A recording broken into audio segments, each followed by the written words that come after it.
Al igual que con todas las modalidades de corrección visual, se recomienda que los pacientes tengan expectativas realistas con respecto al proceso ortoqueratológico. Estas expectativas pueden variar desde una visión sin corrección equivalente al uso de anteojos durante todas las horas de vigilia, hasta depender en poca medida de los anteojos o lentes de contacto para ver claramente durante ese periodo.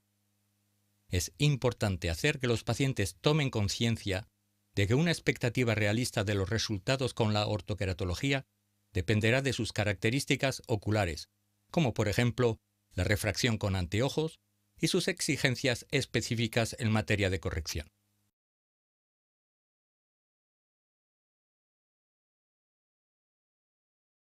Se ha sugerido que es posible que los niños respondan más rápidamente a la ortoqueratología que los adultos.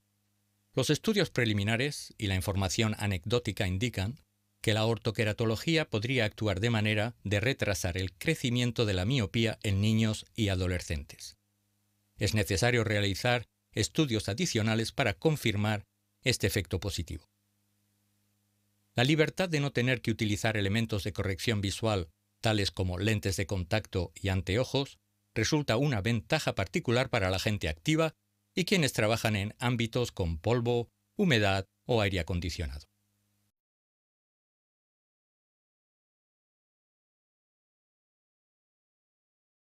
Según lo especificado en el capítulo 1, la ortoqueratología puede corregir con éxito hasta 4,0 dioptrías de miopía en la mayoría de los ojos, calculado como poder esférico equivalente. Esto incluye un máximo de 1,50 dioptrías de astigmatismo corneal con la regla. El astigmatismo corneal contra la regla de más de 0,75 dioptrías resulta más difícil de reducir con la ortoqueratología, ya que tiende a inducir un aplanamiento a lo largo del meridiano vertical. El límite superior de la miopía y el astigmatismo que puede corregirse con la ortoqueratología dependerá de la forma de la córnea. El éxito del procedimiento también dependerá de la cantidad de error refractivo residual que el paciente esté dispuesto a aceptar.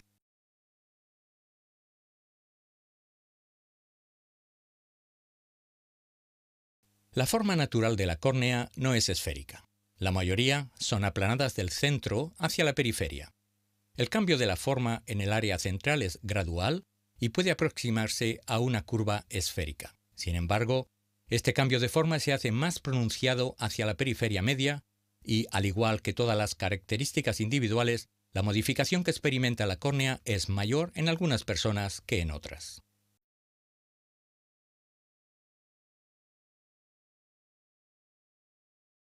Es posible definir la forma corneal valiéndose de muchos elementos descriptores que intentan determinar la velocidad a la que cambia la curvatura de la córnea desde su ápice hacia la periferia.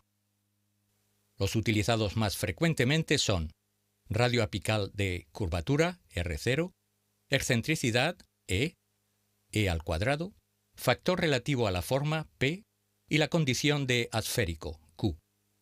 Todos están vinculados entre sí y a continuación se describe su relación matemática. El R0 y la excentricidad E se utilizan para calcular la altura sagital midiéndose el R0 en el ápice corneal y asumiéndose que se encuentra en el eje visual. En general, se necesita un descriptor de la forma corneal para seleccionar el lente ortoqueratológico apropiado para la adaptación. E y R0 son los más usados.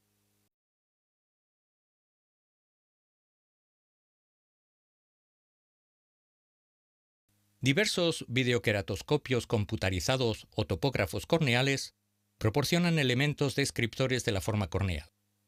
Es importante que usted conozca el descriptor de forma de la córnea que le proporciona su topógrafo y, de ser necesario, se valga de una tabla de conversión para obtener la descripción que utiliza el diseño de lentes que haya escogido para la adaptación. La mayoría de los diseños ortoqueratológicos utilizan el valor E.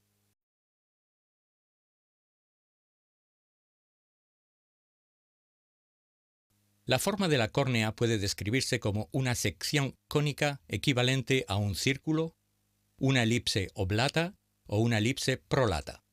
Una córnea de forma prolata tiene excentricidad positiva, mientras que una de forma oblata tiene una excentricidad negativa como se muestra a continuación.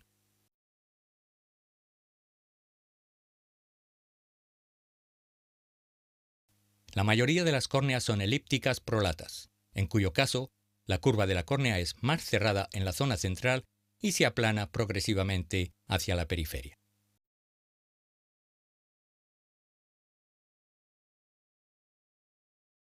Cuanto más prolata sea la córnea, mayor será la excentricidad o el valor E, y este estará más cerca de 1.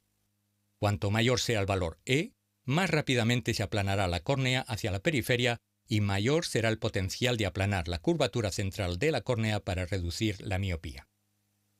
La mayoría de las córneas son elípticas prolatas con un valor E que varía entre 0,3 y 0,7. Cuanto más cerca esté el valor E a 0, más esférica será la córnea. La ortoqueratología se propone inducir la modificación de la córnea central y de la periferia media hacia una forma esférica a fin de reducir el estado de la miopía del ojo y por lo tanto es menos probable que se observe un efecto en córneas que ya son casi esféricas.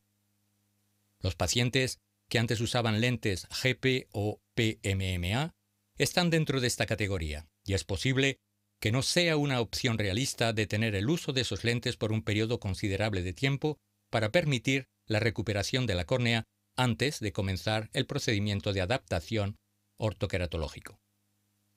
Cuanto más oblata es la córnea, más negativo será el valor E, y la córnea se ajusta progresivamente desde el centro a la periferia.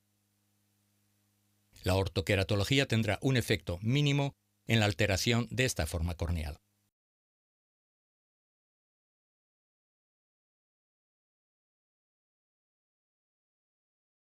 Las personas que no cumplen con los requisitos para usar lentes GP tampoco calificarán para someterse al tratamiento ortoqueratológico. Usted deberá ser precavido con los pacientes en los que se haya comprobado una corrección deficiente después de un periodo de prueba de uso de lentes ortoqueratológicos. Además, se debe advertir a los pacientes que habitualmente no utilizan lentes de contacto que es posible que enfrenten dificultades para alcanzar la corrección deseada. Sumado al aspecto de la forma corneal y las características refractivas que se analizaron anteriormente, los candidatos que no son indicados para la ortoqueratología son aquellos que presentan una patología en la superficie ocular, distrofia de la membrana basal epitelial, distrofia endotelial, queratocono, síndrome de erosión epitelial recurrente y sequedad ocular grave. Las personas con pupilas grandes de más de 4 milímetros bajo iluminación normal y más de 6 milímetros en iluminación baja quizá no sean adecuadas como pacientes, debido a que la zona de tratamiento deberá ser lo suficientemente amplia como para cubrir la pupila bajo estas condiciones de luz.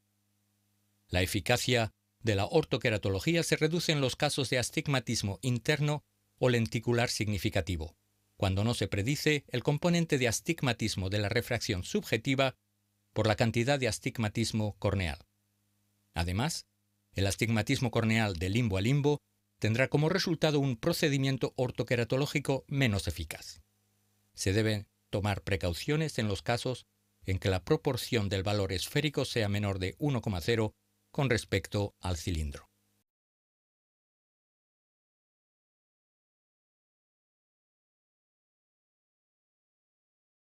Los mejores candidatos para la ortoqueratología son las personas con una miopía moderada a baja, que no hayan usado lentes de contacto anteriormente y cuya forma corneal presente valores E de 0,5 o más, R0 entre 8,23 milímetros 41 dioptrías y 7,41 milímetros 45,50 dioptrías y diámetros de córnea de más de 11,00 milímetros. Los candidatos con pocas posibilidades de éxito en el tratamiento ortoqueratológico son, entre otros, aquellas personas que presentan un error refractivo moderado a alto con una baja excentricidad corneal y un radio apical de curvas aplanadas. Algunos contactólogos y fabricantes afirman que es posible corregir más de 5 dioptrías de miopía.